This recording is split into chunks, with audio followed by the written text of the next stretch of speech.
नमस्कार, मैं हूं पंकज बालानी और आप इस वक्त देख रहे हैं न्यूज़ नशा।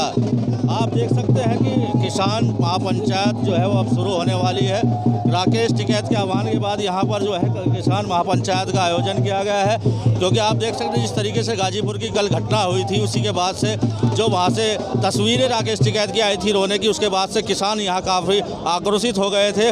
और हम कोशिश करेंगे बात करने की, यहाँ पर कुछ किसान भी हमारे साथ हैं, आइए उनसे जानने की कोशिश करेंगे कि कल जो गाजीपुर से में हुआ है उसका क्या रिएक्शन यहाँ पर किसानों में है। जी, क्या नाम है? कयूम। क्या जो कल राकेश टिकैत के साथ गाजीपुर में हुआ, उसके बाद जो आज ये महापंचायत है, क्या निर्णय लेंगे? भाई सरदार बताओगे जी। आइए फिर किसी और किसान से बात करने की कोशिश करेंगे जो है। जी हाँ जी, बोलिए। जो कल राकेश टिकैत के साथ हुआ है, उसके बाद जो आज महापंचायत हो रही है, उसमें क्या रणनीति होगी किसानों की? सर, रणनीति क्या, जब तक बिल वापसी नहीं घर वापसी नहीं। अगर सरकार ये चाहती है कि थोड़े से सिपाही भेज के या 26 जनवरी की मार्च में अपने टट्टू भेज के उपद्रव करा के, खालिस्तानी झंडा तो खैर वो नहीं है, निशान साहब है, उसको फिरवा के एक धार्मिक भावना फैला करके सिखों को, जाटों को या सिख बिरादरी को, किसानों को ये दो फाड़ करना चाहती है, तो कभी भी सरकार अपने मंसूबों में कामयाब नहीं होगी। अच्छा, जो आज महापंचायत है उसमें जो क्या रणनीति तय होगी? सर, रणनीति तय होगी, अभी आपको थोड़ी देर में बता दी जाएगी। रणनीति ये है कि हमारा जो धरना गाजीपुर बॉर्डर पे आदरणीय राकेश टिकैत जी के नेतृत्व में चल रहा है, वो तब तक चलेगा जब तक बिल वापसी नहीं होगी। ये बात हम शुरू से कह रहे हैं, आज भी कह रहे हैं, मरते दम तक कह रहे हैं। और रात जो चौधरी टिकैत जी की स्थिति थी वहाँ, उनके ऊपर प्रशासन ने दबाव बनाया। वहाँ के 2 लोकल विधायकों ने हजारों आदमी की तादाद में ले जा कर के हमारे सरदारों को, किसानों को, हमारे जाट भाइयों को, हमारे नेताओं को डराने की कोशिश की। ये हम लोग हरगिज बर्दाश्त नहीं करेंगे, हरगिज बर्दाश्त नहीं करेंगे। किसान हरगिज बर्दाश्त नहीं करेगा। आप देख सकते हैं किस तरह आक्रोश है किसानों में। और एक भाई और साथ में है, किसान है, भाई है हमारे साथ, इनसे जानेंगे जो कल राकेश टिकैत के साथ गाजीपुर में हुआ, क्या सही मानते हैं आप? बहुत दुर्भाग्यपूर्ण हुआ और सरकार को ये भुगतना पड़ेगा। इसका हम बता देंगे, उन्हें 22 में चुनाव है, चुनाव में भी दिखा देंगे सरकार को, और सरकार को इसे भुगतना पड़ेगा। किसान बिरादरी को सोच रहे राकेश टिकैत अकेले नहीं है, अगर उनको उंगली लगेगी तो यहाँ हम विधायकों की कोठी जलने का काम करेंगे। जैसे लाल किले पर झंडे के बता रहे हैं, सरकार कह रही है कि भाई अपमान हुआ झंडे का, और उसी के बाद से सरकार ने एक्शन लिया था, तो उसमें क्या मानते हैं आप? सब सरकार की चाल है, सरकार ने अपने लोग भेज के झंडा भरवा दिया। और जो झंडा भी फहरा, झंडा तिरंगा तो जुगातू लग रहा है। अगर कोई और झंडा उन्होंने फहरा भी दिया वहाँ से, तो सरकार सबसे अपनी चाल चली। सरकार को दिख रहा था कि इन किसानों में वोट घेर का कोई खालिस्तान बता रहा है, कोई पाकिस्तान बता रहा है। इन्हें बताकर अपना जो किसान को हटाने का काम कर रही। किसान हटने का नहीं, किसान चाहे मर जाइए वहाँ से, लेकिन जब तक 3 बिल पास नहीं होने के, जब तक घर वापसी नहीं होने की, किसान वहाँ से हटेगा नहीं। यही कहना है यहाँ किसानों का कि जब तक बिल की वापसी नहीं हो, किसान वहाँ से गाजीपुर बॉर्डर से नहीं हटेगा। और भी मेरे बुजुर्ग यहाँ पर किसान हैं, उनसे भी जाने के आप आइए। राकेश टिकैत के साथ जो गाजीपुर से हुआ, वो बहुत दुर्भाग्यपूर्ण है। ऐसी घटना नहीं होनी चाहिए थी। सरकार को सोचना चाहिए था कि फूट डालने की कोशिश नहीं करनी चाहिए। बिल वापस जब तक नहीं होंगे, जब तक वहाँ से धरना नहीं हटेगा।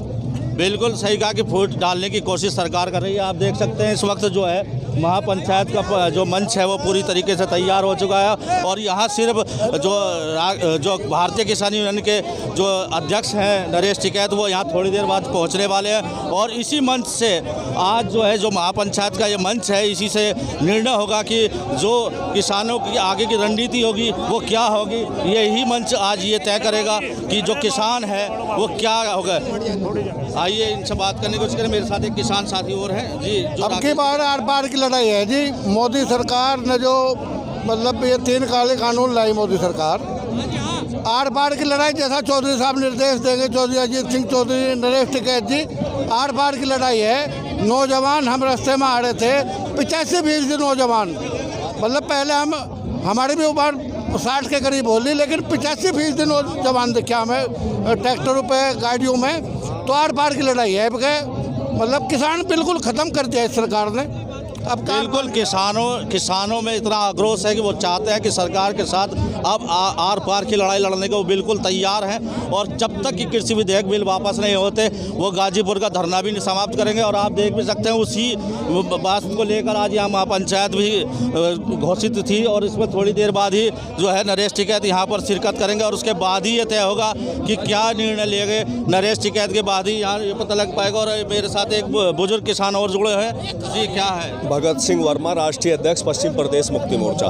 देखिए, किसानों का आंदोलन ये खड़ा हो चुका है, और जब तक प्रधानमंत्री मोदी जी इन 3 कृषि कानूनों को वापस नहीं लेंगे, किसानों को उनकी फसलों का लाभकारी मूल्य नहीं देंगे, गन्ने का लाभकारी रेट उत्तर प्रदेश में 600 रुपये क्विंटल नहीं किसानों को मिलेगा, और जिस तरह से काले कानून प्रधानमंत्री जी लेके आए हैं, इन्हें तो निश्चित रूप से इन्हें वापस करना ही पड़ेगा। हम एक ही बात कहना चाहते हैं कि इस देश को आगे ले जाने के लिए किसानों की क्रय शक्ति बढ़ानी पड़ेगी, और वो जब बढ़ेगी जब डॉक्टर एम.एस. स्वामीनाथन की रिपोर्ट लागू होगी। उसमें है C2 + 50%। जो किसानों की लागत आती है किसी भी फसल पे, उसमें 50% जोड़कर किसानों को उसकी फसलों का लाभकारी मूल्य मिलना चाहिए। यदि हम गन्ने की बात करें, क्योंकि गन्ना सबसे बड़ा आधार है इस देश का और उत्तर प्रदेश का, तो गन्ने का रेट उत्तर प्रदेश सरकार ने अब तक घोषित नहीं किया, और गन्ने का रेट कम से कम 600 रुपये क्विंटल होना चाहिए। लेकिन उत्तर प्रदेश की सरकार एकदम किसान विरोधी है, और गन्ना किसान परेशान है। पिछले वर्ष का भी अभी चीनी मिलों पर गन्ना भुगतान बकाया है, और इस वर्ष का भी 12,000 करोड़ रुपए उत्तर प्रदेश की चीनी मिलों पर बकाया है, और सहारनपुर मंडल की चीनी मिलों पर 2,000 करोड़ रुपए आज की तारीख तक 2,000 करोड़ रुपए गन्ना भुगतान बकाया है। और उत्तर प्रदेश में ही चीनी मिलों पर जो देरी से गन्ना भुगतान किया गया है पिछले वर्षों में, उसका जो है 7,000 करोड़ रुपए उत्तर प्रदेश के गन्ने का भुगतान अभी सरकार पर बाकी है, किसानों का ये भी कहना है। लेकिन जो टिकैत के साथ कल हुआ गाजीपुर पर, देखिए बहुत गलत बात हुआ है। इस तरह का जो है आज़ाद भारत में इस तरह की घटना नहीं होनी चाहिए। जिस तरह से राकेश टिकैत जी को टारगेट किया गया है केंद्र सरकार ने, ये प्रधानमंत्री जी को और भारतीय जनता पार्टी को निश्चित रूप से भुगतना पड़ेगा। लेकिन मैं ये कहूँगा कि राकेश टिकैत ने बहादुरी के साथ वहाँ डटे हुए हैं, और आज लाखों करोड़ों किसान राकेश टिकैत जी के साथ हैं। लाखों किसान राकेश टिकैत के साथ हैं। इनका ये कहना है किसान भाई का कि लाखों किसान जो है टिकैत के साथ है। गाजीपुर बॉर्डर से वो अपना धरना समाप्त नहीं करने का। एक भाई बुजुर्ग भाई हमारे साथ और हैं किसान जी, कल जो हुआ है राकेश टिकैत के साथ, उससे कितना सही माना? बहुत गलत हुआ, ऐसा होना चाहिए। मैं भी एक किसान हूँ, ये गन्ने भाव नहीं बढ़ता कभी भी। 2-3 साल हो गए, खाद पर भी तेल पर भी सब पे पैसे बढ़ते जा रहे हैं बार बार। क्या खता है गन्ने की? महंगाई बढ़ती जा रही है गन्ने की। ना कभी गुंडा रहा जीवन में, ना कभी गुंडा होने। किसान है, किसान अगर किसानों के लिए लड़ाई लड़ रहा। मैं पूछता हूँ सरकार से, वो सिद्धू जो देशद्रोही है वो अब तक क्यों नहीं पकड़ा गया? सबसे पहले हमारी मांग यह है, सिद्धू को पकड़ो। उसने वो चूंकि बीजेपी का है ना, इसलिए उसको नहीं पकड़ रहे। राकेश टिकैत तो किसान नेता है, और किसान नेता रहेगा हमेशा। और ये बेईमान झूठ बोलते हैं। इन बुजुर्ग किसान का कहना है कि राकेश टिकैत एक किसान है, वो एक राष्ट्रद्रोह नहीं हो सकता। और उनका ये कहना है कि जब तक तीनों कृषि विधेयक बिल वापस नहीं होंगे, जब तक वो जो है कि राकेश टिकैत के साथ कंधे से कंधा मिलाकर इस आंदोलन में खड़े रहेंगे। किसानों का कहना है, और ये सरकार जो है वो किसी भी तरीके, जब तक ये तीनों कृषि विधेयक बिल वापस नहीं लेगी, जब तक जो किसान है वो यहाँ से धरना समाप्त नहीं करेंगे, चाहे वो गाजीपुर का धरना समाप्त नहीं करेंगे। और थोड़ी देर में यहाँ पर जो नरेश टिकैत पहुंचेंगे महापंचायत में, और वो क्या निर्णय लेगा उसी के बाद किसान ये तय करेंगे कि गाजीपुर बॉर्डर पर पहुंचना है या नहीं। पंकज बालिया, न्यूज़ नशा, मुजफ्फरनगर। और आप हमसे जुड़े रहने के लिए सब्सक्राइब करें YouTube पर, फॉलो करें Twitter पर, और लाइक करें Facebook पर। और ज्यादा जानकारी के लिए न्यूज़ नशा की वेबसाइट पर जाएं। आपको टाइप करना होगा सिर्फ न्यूज़ नशा।